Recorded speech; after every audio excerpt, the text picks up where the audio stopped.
even by Mogadishu's gruesome standards, this was a horrific attack.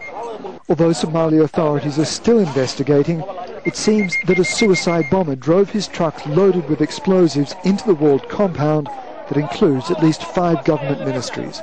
Among them was the Ministry of Education, where hundreds of students had gathered to take exams for foreign scholarships.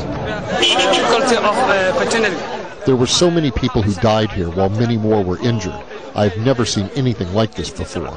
My worry is for the students who came here to sit for their examinations. It will take some time before the final death toll becomes clear. Rescuers are sifting through the wreckage for both bodies and survivors.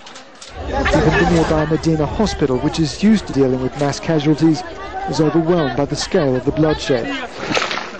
The Islamist rebel movement Al-Shabaab told Al Jazeera it was behind the bombing. Veterans of Iraq and Afghanistan are thought to have brought both experience and tactics to its ranks, but the government argues it has been effective against the insurgency.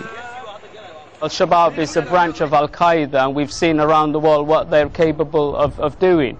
The security services, especially the police and national security, are working within their capability round the clock and have foiled quite a number of attempts that would have resulted in a similar casualty.